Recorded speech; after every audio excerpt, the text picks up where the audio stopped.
bill, S.B.1349, rejects both of those recommendations.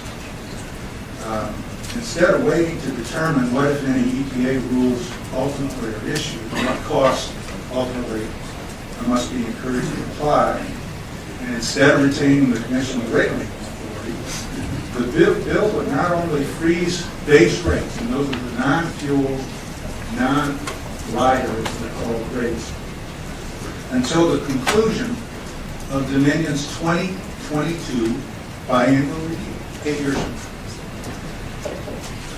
It would also freeze APCO's rates in its most current form until the conclusion of its 2020 biannual review, 7 years. The bill would eliminate the Commission's authority to conduct biannual reviews, with one exception, until those reviews.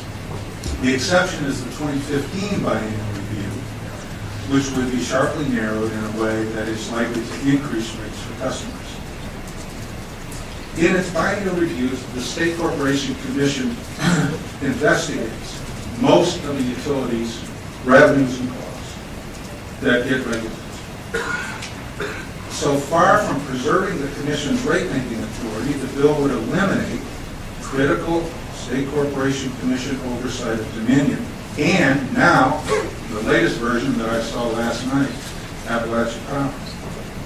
As has been mentioned, a little over a year ago, the Commission determined that Dominion's current base rates are excessive by about $280 million. That was in an order issued in November of 2013, final order in their last biannual review. $280 million per year annual excess. A year later, this past November, the Commission decided Appalachian Power's most recent biannual review.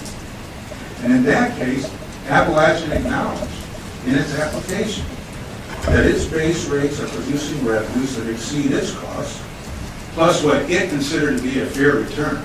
That was accepted ultimately by the Commission.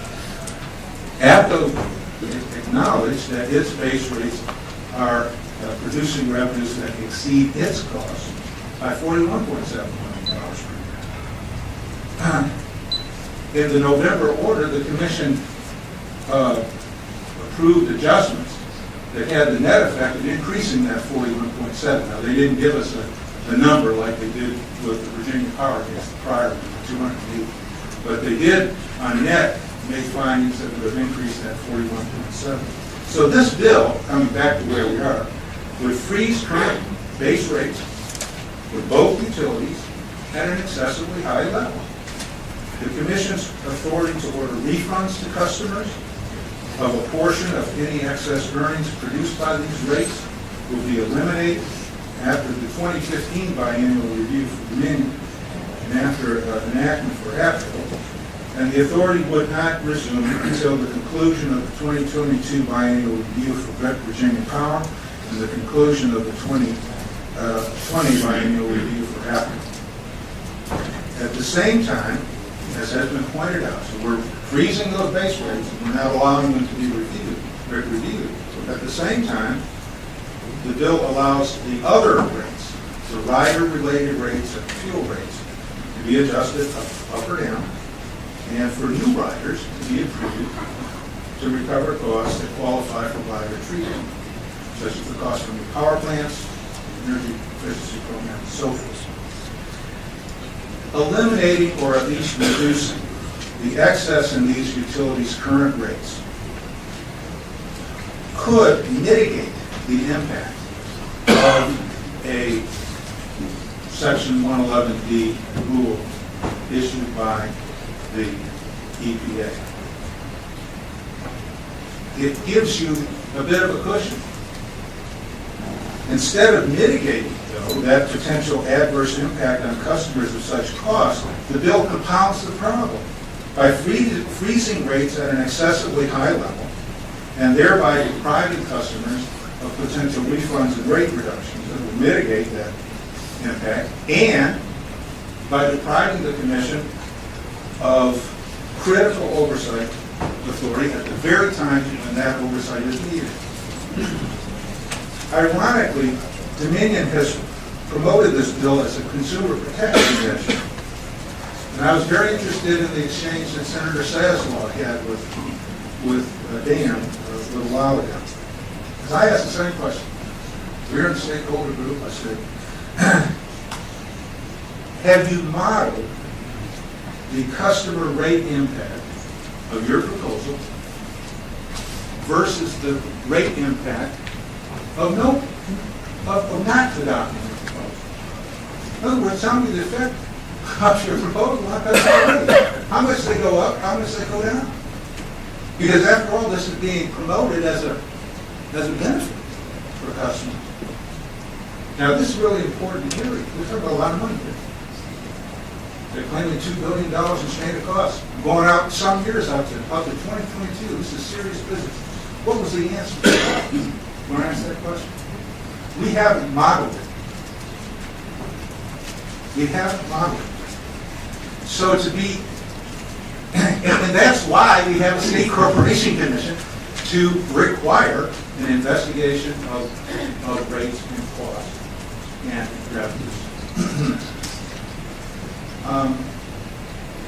It's difficult to understand how anyone, including Dominion, could support the bill without an opportunity to obtain and analyze that kind of critical information.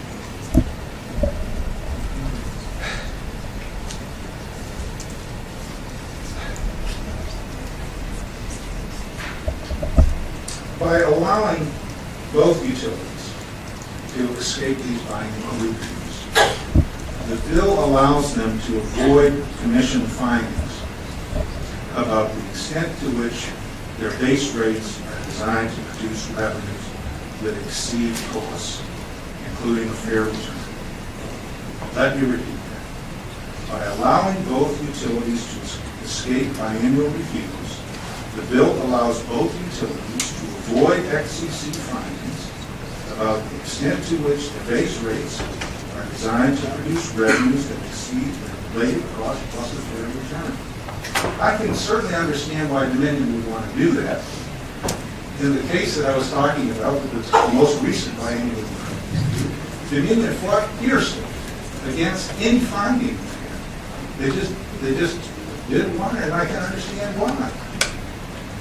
When the commission finds, after full-blown hearings, experts in finance, accounting, economics, rate analysts, numerous parties, huge evidentiary record, months of discovery and investigation, and it finds a $280 million revenue excess, that's not the kind of thing that Dominion would like to do. And I can understand that. If I were in their shoes, I would feel exactly the same.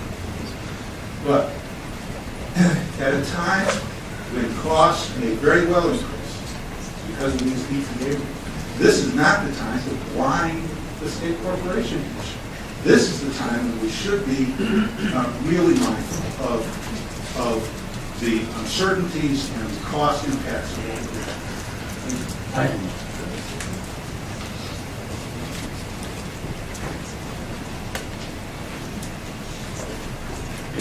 Good afternoon, Chairman Watkins, members of the committee. I'm E. Browder of the Office of the Attorney General's Division of Consumer Counsel. Appreciate you taking the time here to listen to us. I'll try to be brief. I want to hit three main points, and also like to take a little time to respond to some of the questions or statements that were made by people on the forum. First, I want to emphasize that what I'm about to say is focused on enactment clauses 2A and 2B in the bill. That's the rate-making provisions, the parts that affect the 2007 Electric Utility Regulation Act. There's a lot of other stuff in the bill too. I'm not saying that all that's drafted, great, and we have no issues with it, but really as Consumer Counsel, I'm focusing on 2007 Regulation Act provisions.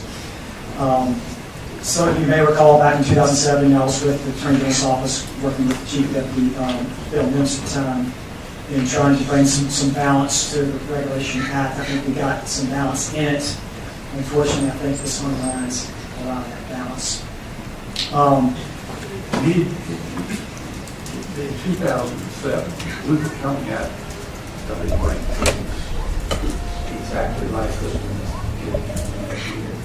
for a different set of conditions, but Some were much similar to what we had coming out of the deregulation. Yes, sir. Right. At that time, we were looking at going to deregulation, and we're looking at states in particular in the north, Pennsylvania, Maryland, where the unregulated market was, generation rates were going sky high. There was a lot of concern about needing to get back to cost of service regulation. Right, right. And I'll touch on that because I think it's important. So what we have now, what's called hybrid regulation, it's not like the old traditional Chapter 10. It is fundamentally cost of service-based regulation. I do want to touch on that in a minute. Three main points, first of all. And I stated this in the subcommittee meeting last week. We don't believe that this is truly about EPA regulations. We recognize EPA regulations are likely coming. There will likely be some compliance costs. There's disputes all over the map about what those costs will be.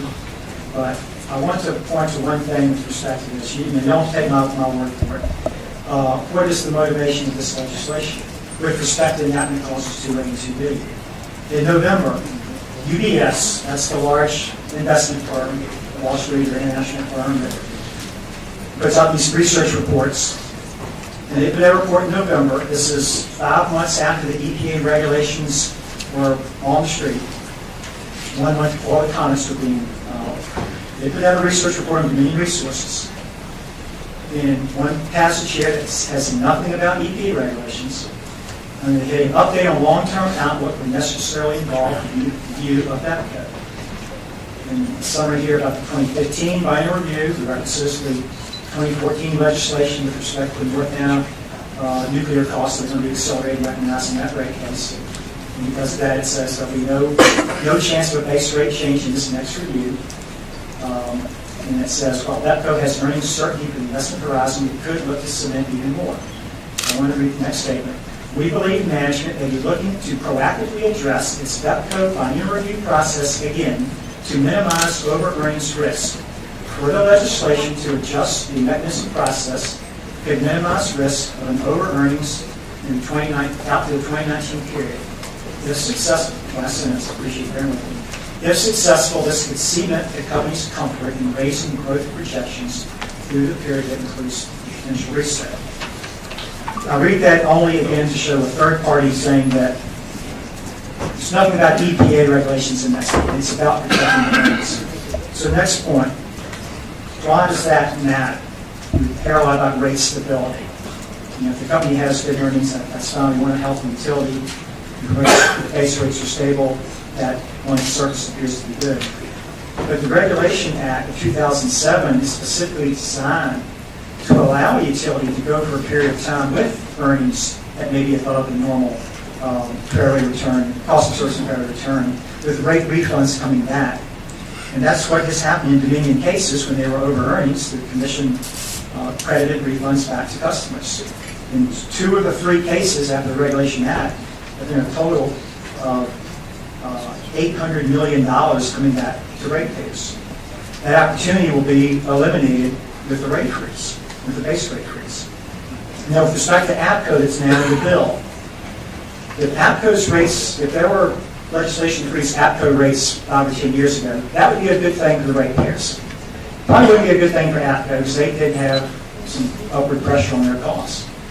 But in APCO's last rate case, not just last year, they were found to be over-earning, and credits came back to APCO's ratepayers. And in that case, APCO's own filing, they acknowledged that they were projected to over-earn going forward. So with this bill, you have APCO constituents, what we'll tell them is that we are finally, after APCO's had a series of rate increases, which I know have not gone over well in Southwest Virginia. Now that APCO's gotten their head above water and has the opportunity to have refunds coming back, that will be sealed off in the next 5 years. Third point is simply one of transparency. It's not just a matter of tweaking